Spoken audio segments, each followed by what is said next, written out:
What's going on, guys? Welcome back to another video. As you guys can tell, Luz is not here in today's video, and that's because I wanted to show you guys my personal experience with my medical appointment that I had for my visa. Today is like 2 days after I had that medical appointment, so I'm going to share with you guys my overall experience of how it went. I've been seeing a lot of videos online that kind of make this whole process worse than I personally think it was. So what I'm gonna do is try to share my personal experience so that you guys are not frightened about it. Everything went pretty smoothly. So without any further ado, let's go ahead and get right in the video. So for those that don't know, you actually need a medical clearance before you guys have your visa interview. So for me, I personally went to Servicios Medicos de la Frontera. That's where I decided to go. And there is parking there, so you can drive there if you didn't get a hotel that's very close. We're staying at the Holiday Inn, which is a few blocks away, but Luz still decided to drive there, so she ended up waiting for me in the parking lot. There's a designated area for visitors where they can park and wait for your family or relatives. So once you park in that area, the person that's going to be going for your medical appointment, you have to go to the side of the building. There's going to be a security guard. Just let them know that you're here for your appointment, for your medical appointment. They're going to go ahead and check your temperature, give you some gel to sanitize your hands, and they're going to have you sit down in some chairs. Now, when you're there, they're going to have you either fill out a form that they give you there in person, or you can present a form that you filled out online. Now, we'll try to link that link in the video description so that you guys can go prepared. But don't worry, guys, if you don't have that link or you can't access the file, like I said, once you get there, they'll give you that paper in person so you can fill it out, and you have more than enough time to fill it out before you get called up for your turn. Now, an important thing to know on that form, it does ask for a address where you're currently staying at right now. So for me, I was staying at the hotel, so I had to put on there the room number, what hotel I was in, so make sure that you guys fill that out for that portion there. And also it asks for a address on the bottom of where you are going to live, either in the United States or in Mexico. So I had to put my personal address where I currently live now in the United States. And then I also had to put an address of where I might have lived in Mexico. Now for me, I've been in the United States after the age of 7, so I don't recall the address. So what I ended up using was a address from my wife's aunt, which they did accept that. What they want to look for is an address that you are going to use for Mexico. So any address that might be, your friend, your family, your aunt, your cousin, your second cousin, just an address from the Mexico side of the country. Once you fill that stuff out, they're gonna basically call you up one by one.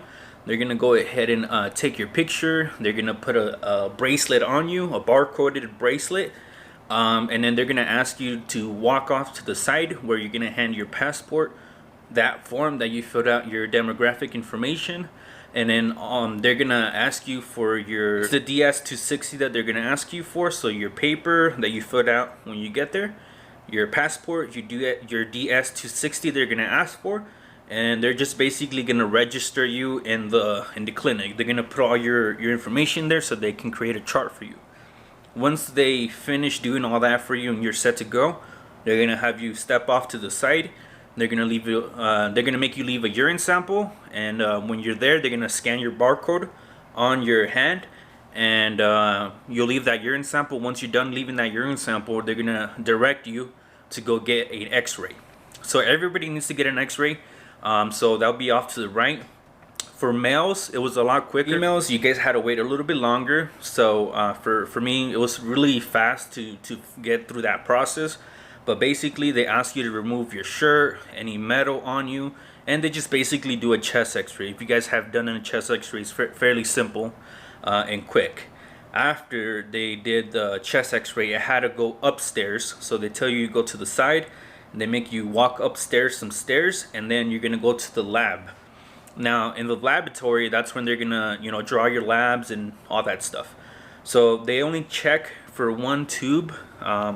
They're gonna do a quantiferon gold, if I'm not mistaken, which is going to check for your tuberculosis. They're going to check to see if you have active tuberculosis in your system, and then also with that x-ray they'll be able to confirm that. So after they draw your labs, they're going to have you go see the doctor. Now, to see the doctor, there's also going to be some chairs where you have to sit down and wait for your turn. But once they call you up, they're going to have you remove your shoes, and they're going to have you put on some of those little blue sockies that you put on so you don't like slip or anything. So they make you put those on. They're going to check your height and your weight. They're going to scan your barcode there to let them know that you're there, obviously. And then they're going to do an eye exam. Very basic eye exam. Once you're done with that, they're going to call you to your room where the assistant is going to check your vitals. He's going to verify your name again. He's going to ask if you have any diabetes or any chronic illness, which then you're going to answer, whatever is appropriate for you. After he's done doing all that, he's going to ask for you to basically get undressed. So he's going to have you remove everything except your underwear and bra if you're a lady. What they want to do with that is they want to make sure if you don't have any tattoos or anything that might affiliate yourself to a gang. So once I had basically undressed myself, the doctor came in, and the doctor actually spoke both English and Spanish, so I was able to have my questions with the doctor in English. So this is where I have seen a lot of very misinformed information on YouTube regarding what they ask you. Or who knows, maybe that's what they asked them, but I'm gonna let you guys know what they asked personally to myself. So when I spoke with the doctor, he basically confirmed my name. He's gonna ask you to say your name to him, and then after that he's gonna ask you some questions that need to be asked by law. So in these questions, he basically asks you, do you smoke? Have you done any recent illegal drugs? That's the key word, any recent illegal drugs. He's not asking you, have you ever done any drugs? So that's where you guys need to pay attention to. He actually did not ask me if I drinked. So he didn't ask me if I consumed any alcohol, which I found kind of strange. After that, he's gonna ask me if I had all my vaccines, and I told him, yeah, I'm vaccinated in the United States. He's gonna let me know how my x-ray results were. At that time, he told me they came out good, it looked normal. And then he kind of does a physical exam on you. So he asked for me to turn around, kind of just check my body out to make sure I didn't have any weird things, like any rash or any abnormalities that would be serious. But he was mainly checking to see if I had any tattoos. And then he also checked my mouth. He didn't check my ears. He didn't check my eyes. And basically this whole interview thing, this whole doctor consult took less than maybe 5 to 10 minutes, very fast. And then at the end, he basically showed me the paper of his findings, and on there it said, no drugs, no smoking, no tattoos. That's what it said on the form. So no drugs, no smoking, no tattoo. And he basically told me to sign agreeing with his findings. And something important that the doctor said to me is, okay, everything looks good. Your breathing is normal, so I don't feel like you're lying to me. You look healthy. Everything came back normal for you, so you're all set. So that's very important for you guys. Just try to act calm. If you guys, don't wanna draw more attention to yourself. So just act natural, and you guys should be set. So after I saw the doctor, I changed. I walked to the front, and they basically said, okay, now go to the immunizations section, which is literally like a few doors down. So I stopped in the immunization department right there, and by that time I already had given him all my vaccines and everything when I first checked in. They had time to review my records, and I know for a fact that I was up to date on all my vaccines. So they basically said, everything looks good, your medical exam came back good, your x-ray looked good. You basically don't need any vaccines, so all you had to do at this point is go to the checkout section where you pay for your consult. So in my particular case, I didn't have any vaccines. My testing came back normal from my x-ray, and my doctor consult was good. So for me, my personal bill was around $278, if I'm not mistaken. So roughly around $300. I'm pretty sure if you guys need vaccines, it's going to be a lot more. So what I would strongly suggest is, if you guys are still in the United States, try to get vaccinated there, because normally insurances will pay for vaccines that you need, so that when you come here you don't have to pay for it. And I'm pretty sure it will add up a lot more if you need vaccines. So that's a way to keep down your cost. When I went to the checkout section, I did pay that amount, and they basically gave me a paper saying, okay, you had your medical exam, your results are not ready yet, but you can come back the next day after 12, which I did go the next day after 12 to pick up my results. So right here I have my form that they gave me. This is what I picked up the next day. So basically I have my CD right here showing my x-ray, and I have my medical report here from the doctor. Now on here it does say what they did, like what kind of testing they did on me, and then I'll go ahead and show you guys here so that you guys can see that they don't drug test you. Now what they do check for is, again, they check your vaccines to see if you're up to date on your vaccines. They do the chest x-ray. They check for gonorrhea through your urine.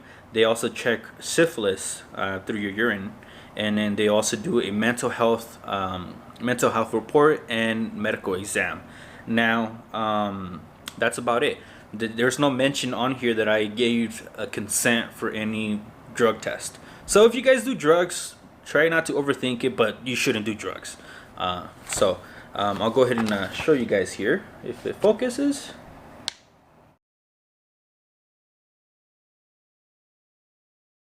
So once you pick up your medical forms, at that point there's really nothing else to do besides getting your fingerprint appointment. And if you guys have not done so, you also are going to need a form that's going to basically show if you have any criminal record there in Mexico, which is, what is it called?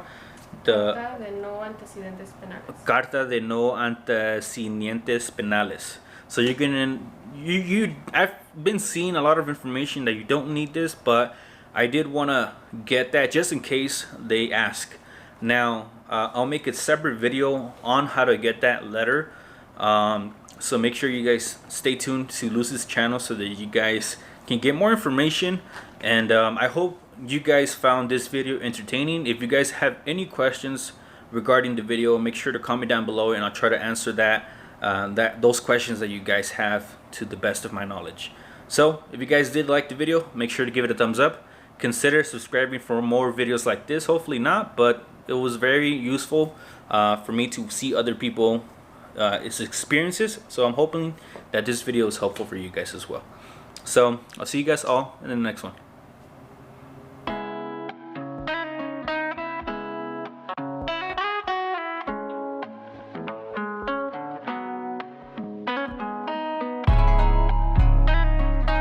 Solo.